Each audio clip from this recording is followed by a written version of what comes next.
going to do and see how we can clearly say this is the direction. We have our policies. Whoever comes in, we inherit that policy and continue with that policy. It's not just saying that you like Amajo, you don't like Amajo. You cannot, I mean, whether you like me or not, you know you need to scout. Specific period for you to scout. You need to have a relationship with the clubs. You need to build a very strong relationship with not just the players, their family. I can tell you clearly, I'm in touch with Victor Moses. Clearly. Why? Because I have a very smooth relationship with him. I spoke with him yesterday. I spoke with him 2 days ago.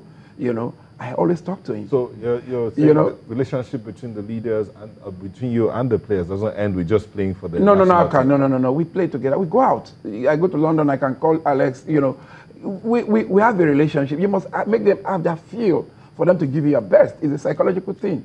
Don't make them think that you are too old. The president that they see you, they want to know. Come, let's go and pop. Let's go and do something crazy. Make them feel you, and you get their. I do it in the other state. I did it while I was there. You make people see that you are part of them for you to get their best. I want to ask you this. Sorry, I need to bring you to the local league, and that's because, of course, in other climes, they even have laws that stipulate certain percentages where the teams must comprise of particular levels of homegrown players and all of that. I wonder if you're thinking along those lines for our own league, in the sense of, because you travel a lot and you interact internationally, attracting foreign players to come play here in our own league. That's what I mean. And of course, that would then necessitate certain improvements. You see, what we've done is, like in the last, you can't say that Nigerian Super Eagles wants to play Seychelles, we take all foreign-based players. No, we don't do that.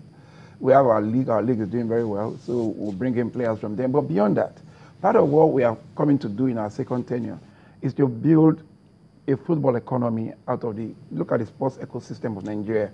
It's quite ambitious, making football an integral part of Nigeria's economy. We need to do that because football is not just the social factor. It's a massive, massive business. It's a business that gives the UK government £3.3 billion every year.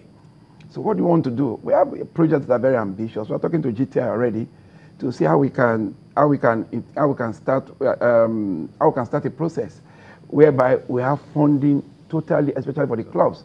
We're also looking at the clubs, how we can take them out of the state What are your sources of funding? What are your sources of funding? No. Apart from what we are doing, we are looking at, there's a registered SEC open-ended unit trust being put together by GTI. It's quite ambitious. People will subscribe to it. So then and then, what I mean is quite ambitious. You think that it's not realistic. It is super realistic because I've seen it done in so many other countries, whereby people will register, people will subscribe. This is Nigerian football, and that's it. You'll be part of it. And at the end of the day, funding to clubs will be a thing of the past. Because when we coming in this time, making Nigerian football an integral economy, using the league as the anchor, and that's what we want to do because the league is the future of Nigerian football. And to me, there are so many factors that have militated against a lot of things. We would have had one of the biggest sponsorship in Nigerian football, but for this crisis that just passed. Biggest football that would have put pay to everything because even when we're going to renew our contract with Nike, we have to go through integrity test again because we are Nigerians. And we have to pass the integrity test. Myself, Sheodiko, Sheya Kiyomi, and the General Secretary. Yes, can this talk to these people? Is a deal that is what put together is over £2 million, $2 million.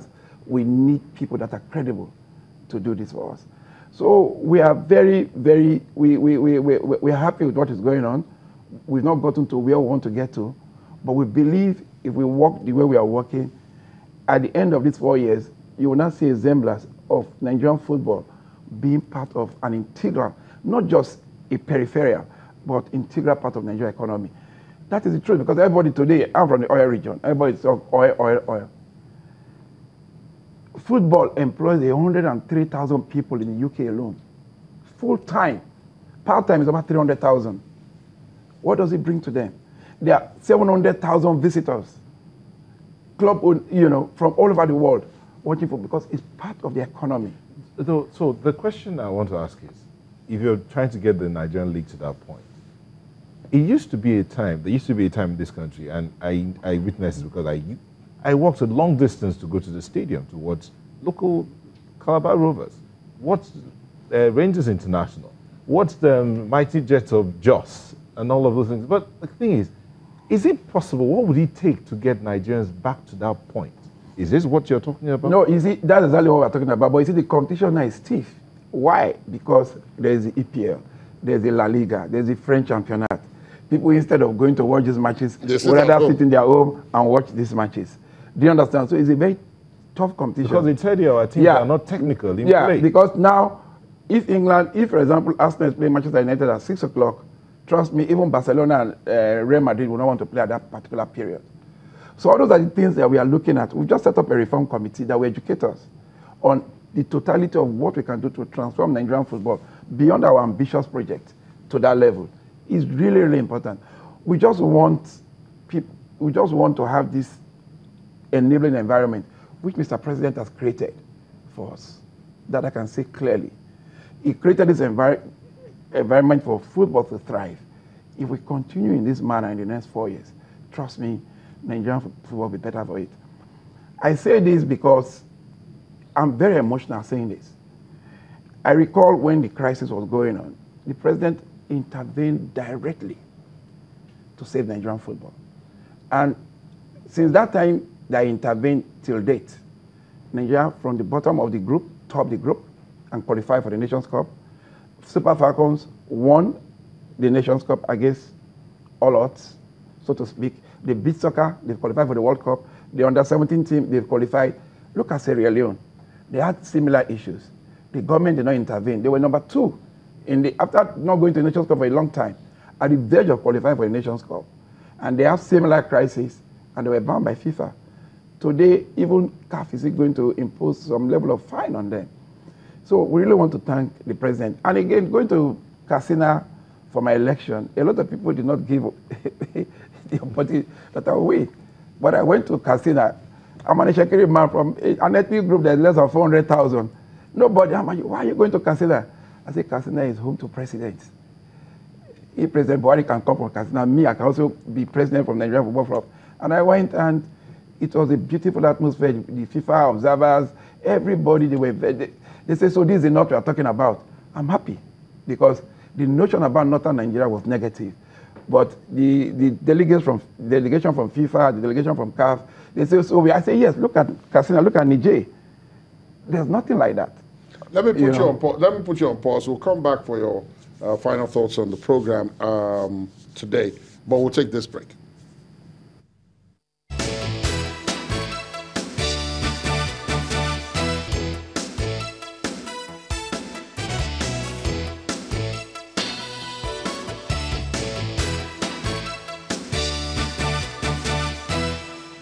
Welcome back for the final lap. Our director tells us we have 3 minutes, or 2. Oh, you have 2 minutes, okay, to round this up. So we'll give you one of those 2 minutes to wrap up what you were saying before we took the break.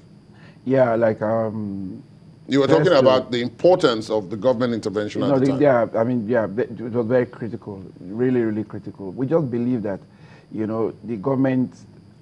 Buhari has supported very massively, and beyond that, he's been able to create that enabling environment. And we believe if we continue like this, in the next 4 years, you'll see a semblance of Nigerian football being part of the economy. It's not just, we don't want to play football for the social reason, uniting Nigeria. Yes, it's a key factor. It's a very key and cardinal factor, but we want to go beyond that. Where people will say, yes, I own this club because I want to feed. And what are we doing? We are coming out with a policy very soon, which of course I am going to submit to the reforms committee. All clubs must have certain percentage of private ownership. 20% can go to the state government because of the stadia that they own, which of course can be converted as equity. Then with time, each club should have that. We need clubs that we have history.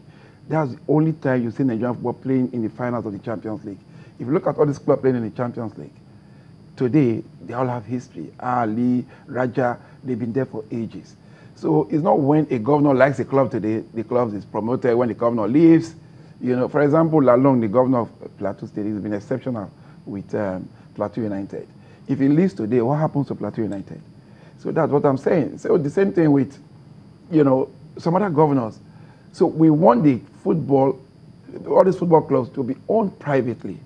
Let them bring their friends, let them bring companies around that confines to manage and run this club. Run it as a proper business. How much is it to run a club in Nigeria where you sell 1 or 2 players? You can, you know, develop strategies for various, how to raise funds to yourself. So basically, these are some of the things that we want to do. They are going to be very decisive. A lot of people are going to resist this because we know the reason.